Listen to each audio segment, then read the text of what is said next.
Merci, bonjour. Bonjour à tous. Nous vous souhaitons la bienvenue au niveau de la commune de Sokone. C'est toujours un plaisir de vous recevoir, vu les différents projets qui sont là pilotés par votre ambassade, votre pays. Donc nous vous remercions au nom de Monsieur le maire, M. Abdoulatif Coulibaly, maire de la commune de Sokone, au nom de tout le conseil municipal. Nous vous disons bienvenue et merci encore. La bienvenue, n'est-ce pas? Et au nom de toute la communauté de l'aire marine protégée de Sokone, qui compte 5 communes, la commune de Sokone, qui porte le nom, la commune de Toubacouta, la commune de Djosson, la commune de Djilor et la commune de Bassoul. Voilà, donc au nom de ces communautés, je vous dis merci, merci de tout mon cœur. Je le dis parce que les réalisations que vous avez faites sont bien visibles, n'est-ce pas? Depuis qu'on est ensemble, madame, ce que vous nous promettez, vous arrivez à les réaliser, n'est-ce pas?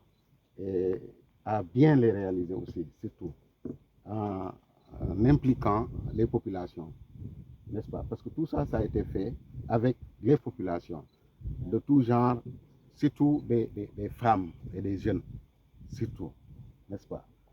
Ils se sont beaucoup investis pour arriver à ce résultat.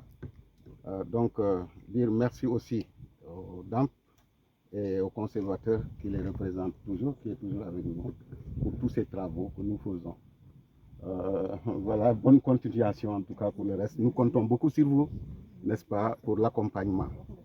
Merci. Je remercie aussi la mairie de Sokone, hein, parce que c'est la mairie qui a offert tout ça. Hein? Donc, encore une fois, merci. Et pour nous, tous les travaux que nous faisons, la mairie est à nos côtés. Pratiquement. Donc, merci mesdames. Merci beaucoup. Voilà.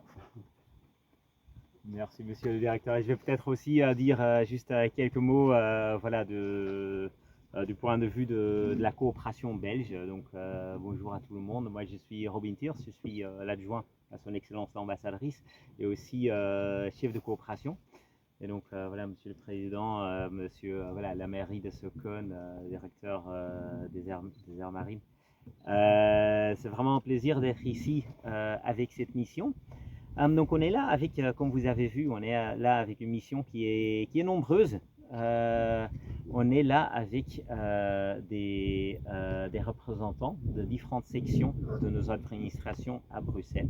Nous sommes là avec le volet politique. Nous avons un représentant du cabinet du ministre. Nous sommes là avec des représentants de l'administration, avec la directrice géographique au sein du directorat de la coopération et développement. Nous avons des gens de l'administration coopération et développement, des intérêts économiques, et nous avons aussi des représentants de ENABEL, l'agence belge de coopération au niveau siège. David, il est où? Aussi là-bas. Et nous avons aussi une représentante de BIO, la Banque belge de développement. L'objectif pour cette mission, c'est vraiment de voir comment la coopération et développement et la coopération économique se mettent ensemble. Ça, c'est une grande priorité pour notre ministre. Une autre grande priorité pour notre ministre, c'est le changement climatique, ou plutôt voilà, la lutte contre ou l'adaptation au changement climatique. Donc pour nous, c'est vraiment un plaisir de pouvoir traiter ce sujet ici, voilà, les pieds dans les mangroves à Sokone. Une région qu'on connaît bien avec la coopération belge. Hein. Nous sommes ici présents aussi avec le projet santé, le volet santé. C'est vraiment une zone qu'on connaît bien avec la Belgique. C'est aussi une zone où on est actif à travers plusieurs instruments. Et donc, c'est vraiment un plaisir, Catherine, Mambeti, d'être là. Pour moi, c'est la première visite au projet PNUD, de pouvoir visiter ce projet que nous avons soutenu effectivement depuis une longue durée. On voit vraiment les résultats dans le terrain. À la fois dans le reboisement, mais aussi voilà, dans tout le travail qui est fait autour. Nous sommes là aussi avec d'autres acteurs. Voilà, nous avons, disons, 4 piliers de coopération. C'est la coopération multilatérale avec le PNUD ici, nous avons la coopération bilatérale avec Enabel, nous avons la coopération non gouvernementale avec des ONG et nous avons la coopération dans le secteur privé. Et on voit plusieurs acteurs aussi mobilisés ici aujourd'hui, le PNUD à travers le projet. Nous avons aussi voilà, Enabel, et je pense que soit les collègues d'Enabel ou du ministère voudront dire un petit mot aussi sur ce qu'ils font dans ce domaine-là. Et après, on passera la parole aussi aux représentants des ONG belges et du secteur privé belge pour dire aussi ce qu'ils font dans ce domaine. Et pourquoi est-ce qu'on le fait ici? Parce qu'avec la restauration des mangroves, voilà, on capture la carbone. En même temps, si on veut que le secteur privé commence à s'intéresser dans ces défis de changement climatique, il faut qu'on travaille sur cette idée de marché des crédits carbone. Et donc c'est dans ce domaine-là qu'Enabel va appuyer, va soutenir les ambitions, la vision des autorités sénégalaises. Et puis après, nous avons besoin d'un secteur privé qui vient s'inscrire notamment dans ces opportunités. Voilà pourquoi nous avons aussi engagé ces acteurs. Voilà, c'était tout ce que moi j'avais à dire. Et à mon tour de vous souhaiter véritablement la bienvenue donc, au niveau de l'aire marine protégée de Sokone, qui est justement donc une aire marine qui est gérée par les communautés et pour les communautés, avec la facilitation justement donc de la direction des aires marines communautaires protégées. Et c'est toujours un plaisir de vous accueillir et de vous compter parmi les partenaires, en tout cas privilégiés donc, de la direction des aires marines, qui vise à travers ces axes stratégiques 3 points. Le premier point, c'est le renforcement et l'extension des aires marines pour un peu renforcer la cohérence des écosystèmes donc, au niveau du réseau des aires marines protégées. Le deuxième point, c'est la contribution au développement socio-économique des communautés. Et c'est pourquoi dans la gouvernance, vous avez toutes les parties prenantes qui sont représentées, mais aussi les collectivités territoriales et tous les décideurs au niveau communal. Et le conservateur ici à ma gauche joue un rôle d'appui conseil et d'encadrement pour aider justement donc, à mettre en forme ces orientations socio-économiques qui à terme permettent justement de viser une chose très importante, c'est l'autonomisation des acteurs en termes de prise en charge des problématiques liées au développement.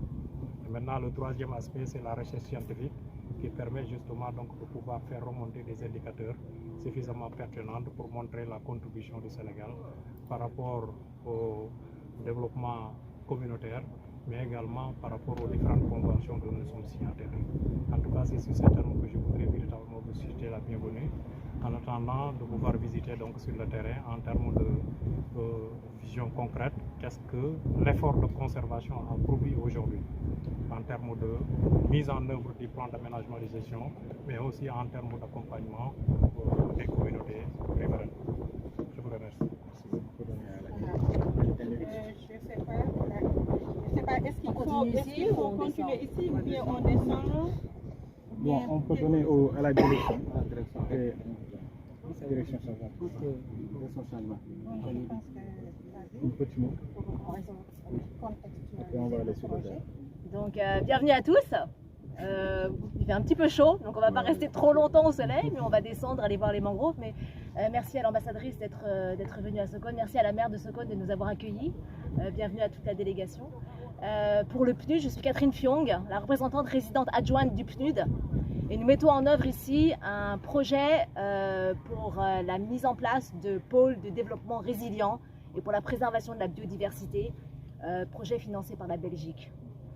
Donc ce que nous allons voir, je l'espère, de l'autre côté, c'est justement les activités, les résultats des activités de reboisement de la mangrove ici, et puis parler un petit peu plus quand on sera en bas de l'activité et du contexte. Merci beaucoup et encore bienvenue. Merci. La direction. Ok, merci beaucoup. Je m'appelle Lamine Diata. Je suis de la direction du changement climatique, de la transition écologique et des financements verts.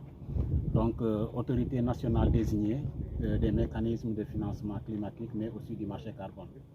Donc, le marché carbone est un outil que nous utilisons beaucoup dans la réalisation des objectifs de l'accord de Paris. Et il y a plusieurs programmes qui interviennent ici présents, surtout dans la restauration de la mangrove, mais également dans la restauration des écosystèmes agro-sylvopastoraux. Donc, priorité de notre coopération, qu'elle soit au niveau bilatéral ou multilatéral ici, dans la coopération qu'on a avec le Sénégal, à savoir la préservation de la nature, de la biodiversité, la résilience contre le changement climatique et le développement économique de la région ne sont pas deux priorités qui se contredisent, au contraire. Je pense que ce que les différents acteurs ont pu nous montrer aujourd'hui, c'est qu'à travers un travail où on implique toutes les parties prenantes au niveau des communautés, mais aussi au niveau, bien sûr, des autorités locales, territoriales et centrales au niveau du ministère, aussi évidemment des agences comme Enabel, qui ont aussi une certaine expertise à faire valoir, les partenaires, les ACNG, les acteurs de la coopération non gouvernementale, et bien sûr les communautés locales. Avec ces parties prenantes, justement, on arrive à créer des cycles vertueux où préservation de la biodiversité de certains écosystèmes peut contribuer justement à générer des nouveaux foyers de développement de prospérité pour les communautés locales, peut aussi générer à travers la structuration de ces différents mécanismes, et c'est là que je pense au carbone et au travail de Nabel là-dessus, des possibilités pour des partenaires privés peut-être plus lointains de contribuer au développement à la fois des zones naturelles, mais aussi des écosystèmes et de développement économique des zones ici via le tourisme, via l'agriculture. En fait, c'est vraiment, pour nous, c'est important dans la méthode et dans le résultat de pouvoir montrer que, en fait, on a généré des dynamiques positives et qui sont justement aussi, qui assurent la pérennisation de ce projet, parce que ça, c'est ce qui est absolument essentiel. Et je veux juste remercier toutes les personnes qui sont ici, qui nous ont donné ces explications, tous ces partenaires, à la fois du côté sénégalais, du côté des CNG, du côté d'Enabel et de pour leur important travail et un travail de collaboration en coordination et toujours à l'écoute. Merci. Du ministère et de l'ensemble des partenaires pour, voilà, pour que le projet se déroule au mieux et pour qu'on puisse avoir des impacts réels pour les communautés et pour la nature. Et nous avons aussi Ometer. Ah voilà. Merci beaucoup. Bonjour tout le monde.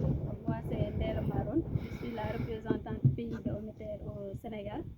Ometer, c'est une entreprise belge qui a été créée en 2017 en Belgique, mais qui a 3 filières en Afrique. Une filiale en Afrique, une au Sénégal, une au Burkina et une autre au Mali. Au Sénégal, Ometer a été créé en 2019 et les activités ont démarré en 2020 au nord-est, dans la région de Tambacounda, à Bakel et à Kanel, dans le Matam. Actuellement, nous avons un potentiel de 6700 hectares de terres dégradées en cours de restauration, avec des activités génératrices de revenus pour les communautés partenaires de Ometer et tout. Et donc, ça c'est la phase pilote qui a commencé en 2021 jusqu'à 2025. Et pour pouvoir bénéficier du marché carbone volontaire, nous avons structuré le projet, les activités dans un projet qu'on a nommé RCA Tama, de génération communautaire assistée des écosystèmes sylvopastoraux dans les régions de Tambacounda et de Matam. Voilà, le dossier est soumis pour approbation au niveau du ministère de l'Environnement et de la Transition écologique, avec Lamine Diatta qui est en charge de ce dossier. Comme il l'a dit tout à l'heure, au mois de février, il y a une mission de terrain qui a été effectuée dans les régions de Tamba et de Matam. Et là, nous avons vraiment senti l'appui de Enabel pour ce dossier, cette procédure, et nous aimerions l'approfondir davantage. Donc, nous avons soumis ce projet dans les marchés carbone volontaires. Et ça, la phase pilote, c'est 6700 hectares. Donc, nous allons vers l'extension du projet vers 25 000 hectares de terres dégradées. Nous avons réussi à lever des fonds avec des investisseurs privés, Ecosia et Removal, à hauteur de 18 millions d'euros, mais sous réserve de l'obtention d'une convention cadre avec l'État du Sénégal. Donc nous sommes dans cette procédure avec Lamine Diatta qui nous appuie beaucoup aussi pour l'obtention de cette convention cadre. Comme ils l'ont dit tantôt, lui et Massata, il n'y a pas encore le cadre réglementaire pour encadrer au mieux les marchés carbone volontaires. Et on espère que ça va arriver bientôt. Et comme j'ai dit tout à l'heure, nous avons vraiment senti l'appui de Enabel sur cette procédure. Et voilà, nous vous remercions vraiment pour ça. Et voilà, merci beaucoup. Intégrées dans le projet, je voudrais peut-être vous demander justement concrètement qu'est-ce que ça veut dire en fait. Est-ce qu'elles ont participé au reboisement ou est-ce qu'elles ont été impliquées dans la stratégie de reboisement des zones à reboiser? Comment en fait elles ont été impliquées dans ce processus? Au cœur du processus. Comment, dans le cadre de ce projet, on a, comme j'ai eu à le souligner tout à l'heure, nous avons commencé par mettre en place un cadre institutionnel. Les comités techniques locaux. Peut-être qu'on n'a pas eu le temps de bien développer, mais dans ces comités techniques locaux de mise en œuvre et de suivi du projet, on a les communautés effectivement composées des différentes couches sociales, aussi bien les jeunes, les femmes, la municipalité qui est l'autorité au niveau de la ville. Pour le cas de Sokone également, nous avons l'aire marine communautaire protégée, notamment le conservateur même en charge de la gestion de ce site. Et également, on a également le président du comité de gestion de l'aire marine communautaire protégée. Et aussi, comme j'ai eu à le souligner tout à l'heure aussi, chaque activité est faite suivant l'expression des besoins qui sont émis par les communautés. Par exemple, nous ne sommes pas venus pour leur dire allons-y, nous allons faire du reboisement. Mais l'idée de reboisement même est venue même de ces communautés qui ont exprimé le besoin et tant d'autres besoins également. Je peux compléter. Bonjour tout le monde, je m'appelle Ndeye Fatou Diaoguène, je suis la team leader de l'unité environnement au bureau du programme des Nations Unies pour le développement. Juste pour revenir sur l'engagement communautaire, rappeler comme l'a expliqué Catherine, c'est dans l'objectif de consolider des initiatives antérieures que le site de Sokone et aussi pour s'aligner aux priorités de la coopération belgique, que l'intervention au niveau de ce site a été retenue dans le cadre de ce projet. Et pour expliquer que dans le cadre du projet initial, nous avions travaillé avec le ministère de l'Environnement pour élaborer le plan d'aménagement de la réserve naturelle communautaire qui est devenue l'aire marine protégée. Et c'est dans ce plan d'aménagement qu'il a été indiqué que ce besoin de reboisement et de renforcement. Sur le contexte maintenant qu'on est sur le site, parce qu'en fait le reboisement ici en fait est une activité qui fait partie, donc je le disais, du projet d'appui à la mise en place de pôles résilients et de préservation de la biodiversité. Donc c'est un projet de 4-5 ans, donc financé par la Belgique. Et en fait on essaie vraiment d'avoir une approche intégrée. Donc le reboisement c'est une partie en fait de cette approche, mais on a aussi du soutien pour des jeunes agriculteurs de la région qu'on est allé visiter ce matin avant que vous arriviez. On essaie de profiter aussi des installations qui ont été faites sur d'autres projets, donc pour essayer de trouver des synergies en fait entre les différents projets. Donc sur un vieux projet par exemple, ce campement écotouristique avait été construit. Donc ici maintenant on essaie de reboiser la mangrove autour. Il y a un parcours écotouristique qui a été mis en place aussi. On a reconstruit, je crois, le ponton qui est juste là, que vous verrez un petit peu. Donc on essaie de trouver vraiment des synergies entre les activités financées par la Belgique, mais aussi des activités qui sont financées par d'autres bailleurs de fonds. Et pour nous, c'est vraiment essentiel d'avoir vraiment cette approche pour pas qu'on ait des projets isolés, mais qu'on ait vraiment une approche intégrée qui inclut les communautés. Et ça, vous en aviez parlé, hein, l'AMP. On a vraiment essayé d'engager les communautés dans les activités de reboisement. Et si je me rappelle bien, je crois qu'on avait au moins 190 personnes. 200 de la communauté locale qui ont participé justement aux activités de reboisement. Et pour nous, c'était vraiment important que les communautés locales participent vraiment à cette activité de reboisement. Maintenant, on sait que ça va prendre un peu de temps hein, pour que ça pousse. Et bien, on voit déjà les impacts et on espère que dans les années à venir, on voit vraiment un site qui sera vraiment très beau et qui sera admiré justement par, on l'espère, les touristes qui vont commencer à venir ici et pouvoir profiter du site. Mais pour nous, ce qui est vraiment important, c'est qu'on ait vraiment cette intégration entre toutes les différentes activités et l'engagement des communautés locales et des visiteurs qui vont venir. Donc pour nous, c'est vraiment très important. je vais demander aussi peut-être à Mme Betty de compléter. Mais toi, je voulais juste te dire, parce que j'étais très impressionnée par ce qu'on a vu ce matin. Donc on a vu des jeunes agriculteurs qu'on soutient aussi à travers le projet ce matin, à qui on a donné certains équipements, mais aussi qu'on a formés sur des pratiques agroécologiques. Et pour nous, c'est vraiment très important. Et on voit que ces jeunes agriculteurs sont vraiment dynamiques, qu'ils utilisent les investissements qui ont été faits justement dans le cadre du projet pour réinvestir dans d'autres équipements. J'ai des photos aussi qui vraiment, on voit qu'ils engagent des jeunes pour créer de l'emploi aussi local, de créer des emplois pour les jeunes de la région. Et pour nous, ça c'est aussi vraiment très important, encore une fois, qu'on fasse le lien entre toutes ces différentes activités et qu'on essaie de contribuer au développement local. Merci beaucoup. Je vais demander à Mme Betty de compléter. Merci beaucoup Catherine. Vous avez bien mis le sujet dans son contexte. Effectivement, cette activité entre dans le cadre du projet d'appui à la mise en place de pôles de développement résilient et de préservation de la biodiversité qui est financé par la coopération belgique à hauteur de 4 millions d'euros pour une durée de 4 ans.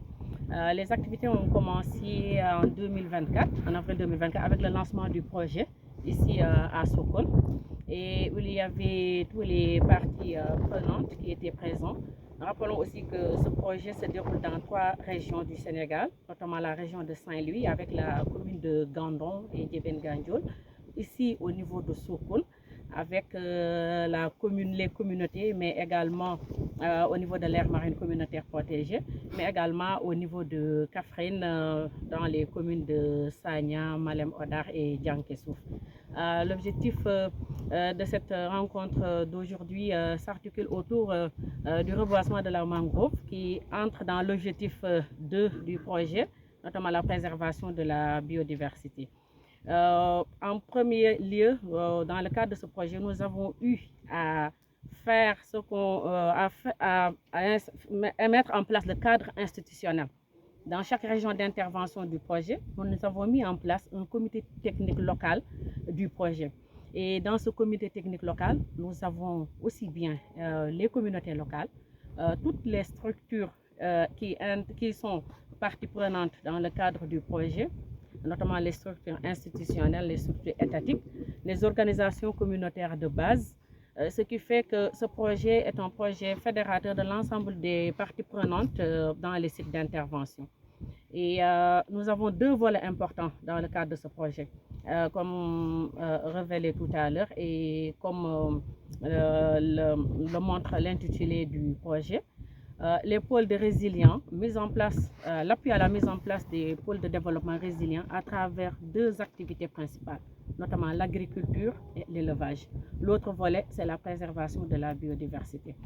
Et à titre d'exemple, pour montrer la participation et l'appropriation du projet par les communautés, dans le cadre de ce reboisement qui s'est fait dans 4 sites, dont 3 au niveau de Sokone-Ville et dans un autre site, notamment dans la commune de Bassoul à Diogan, ça fait quand même une mobilisation communautaire exceptionnelle.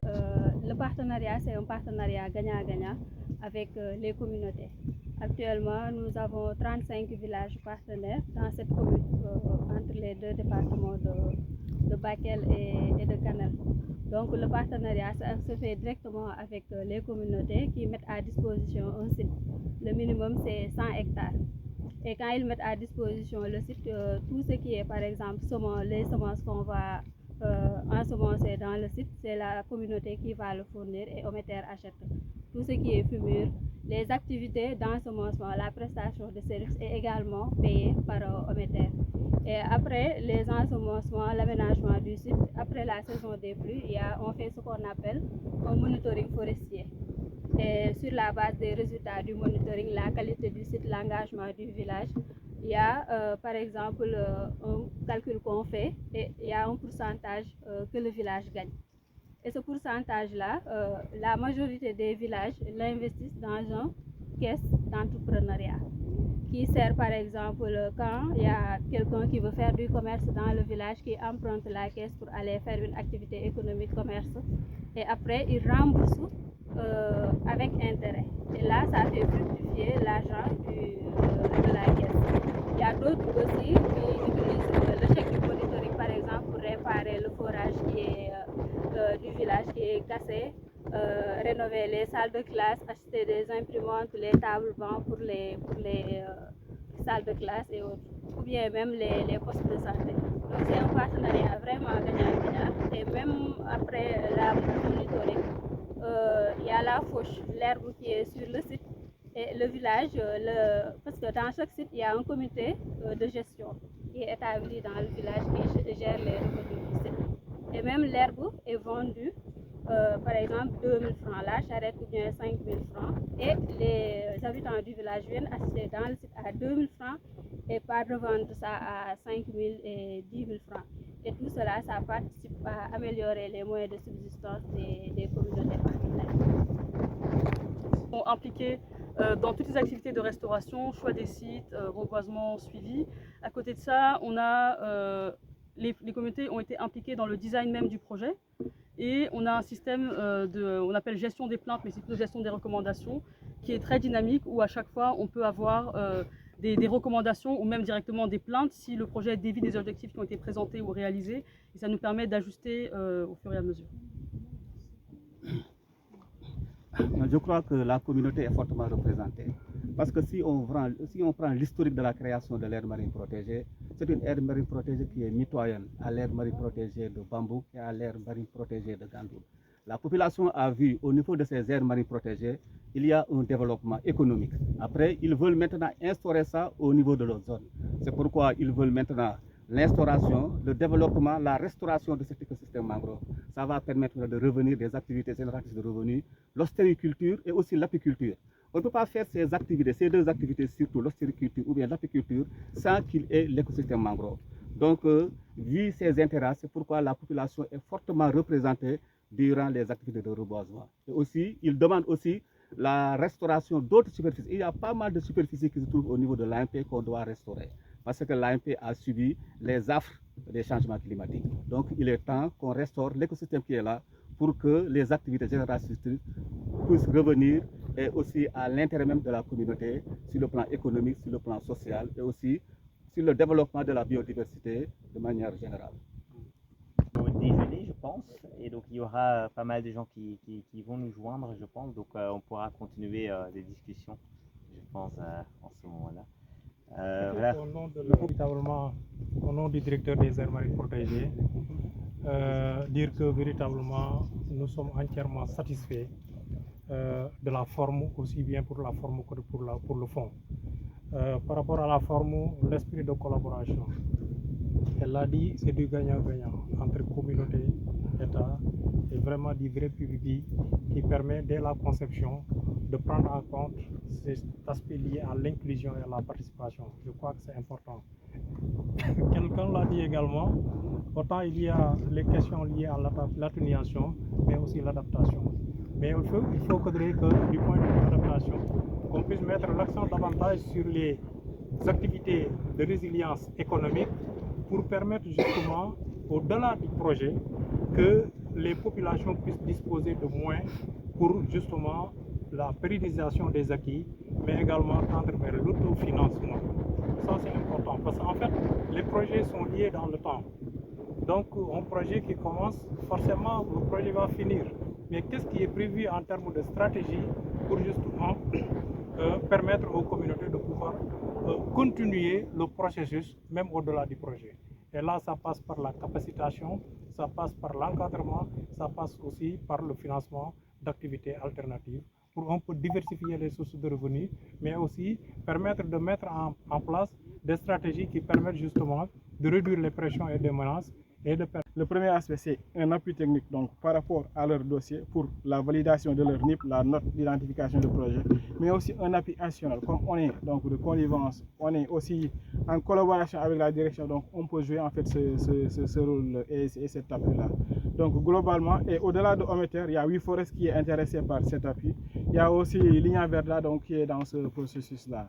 Donc de manière globale, c'est les activités que nous sommes en train de prévoir avec la direction changement climatique et les structures dont je viens de citer. S'il y a des aspects que j'ai dû omettre, peut-être Lamine et Ndiala peuvent y revenir. Merci.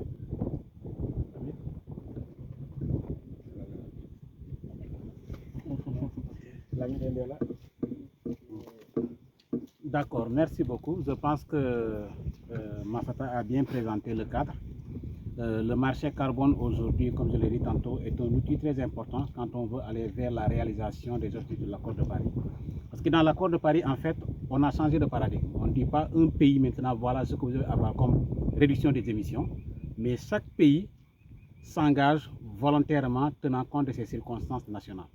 Et l'accord a prévu des cadres de partenariat entre le pays et un autre pays, donc dans le cadre de l'article 6.2, mais également on sait que le secteur privé a un rôle très important à jouer. Le climat n'est pas une affaire d'une personne, c'est une affaire de tous. Donc il faut à la fois qu'au niveau étatique, au niveau des acteurs non étatiques, au niveau des acteurs déconcentrés, décentralisés, que tout le monde puisse y mettre la main pour que nous puissions réussir. Et il y a plusieurs enjeux. C'est qu'il y a des acteurs, quand on parle du privé, il y a forcément parfois le profit à sécuriser. Mais pour que les investissements du privé puissent se faire dans le long terme, il faut qu'il y ait un cadre qui structure tout cela pour leur permettre d'être rassurés. Et c'est là où nous voyons la nécessité vraiment de travailler sur un cadre juridique qui est très robuste. Nous avons commencé par un décret. À côté, il y a un manuel de procédure qui permet à tout un chacun de savoir c'est quoi le carbone, quels sont les secteurs d'investissement, comment y aller et avec qui il faudra travailler. Parce que quand vous travaillez sur un marché carbone et que vous arrivez dans un site pareil, la porte d'entrée, c'est la création des aires marines communautaires, c'est l'AMP au niveau local. Donc il faut que tout soit bien clair pour que les gens puissent avoir toutes les informations. Parce que avoir l'information, c'est envisager les coûts, c'est ajuster les coûts et ça permet de définir des business plans qui permettent au secteur privé de pouvoir se déployer. Et c'est là où vraiment il nous accompagne sur ces différents volets. Le cadre institutionnel d'abord, vous avez parlé de ça.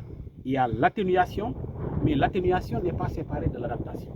Au moment où on règle des questions d'atténuation, en même temps, il faut prendre en compte des questions d'adaptation et des questions de développement durable. Parce que ce qui va compter à la fin du projet, c'est bien sûr les arbres qui sont restaurés, la biodiversité, mais comment les communautés se retrouvent dans ces investissements. Qu'est-ce qui a changé à la fin du projet? Et c'est la raison pour laquelle nous travaillons avec tous ces acteurs à travers un cadre juridique, mais surtout le renforcement des capacités qui commence par le partage de l'information. C'est quoi le marché carbone? C'est quoi le climat? Qu'est-ce qu'on cherche à faire?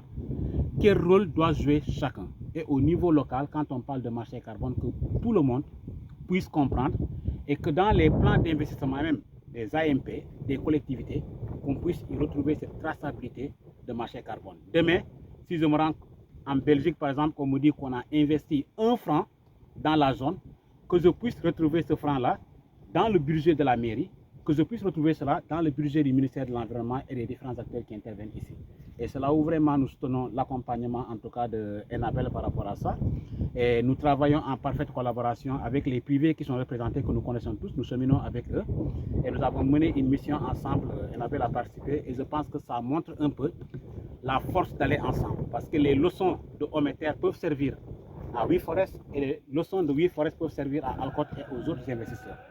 C'est pourquoi nous travaillons avec ces différents acteurs-là pour avoir un cadre qui est robuste, mais également un cadre qui permettra au pays d'avoir un avantage comparatif par rapport, en tout cas, aux autres sur les questions de politique climatique. Merci beaucoup.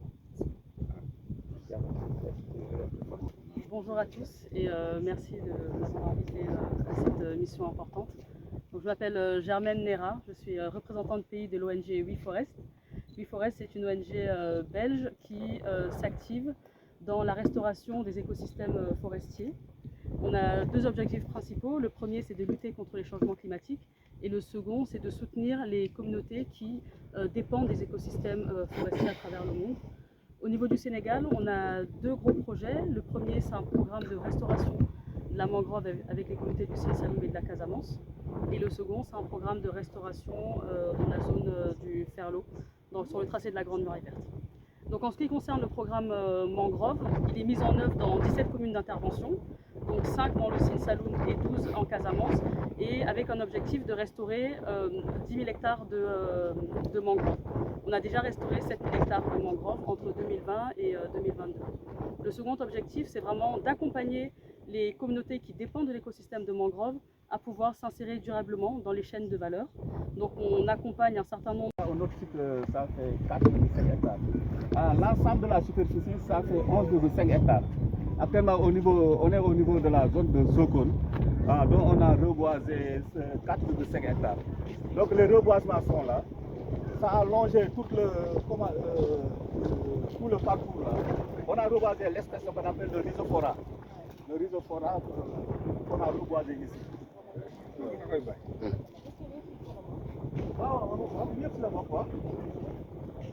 Donc peut-être que le marée basse là. Marée basse, la marée s'est retirée. Donc, nous avons dit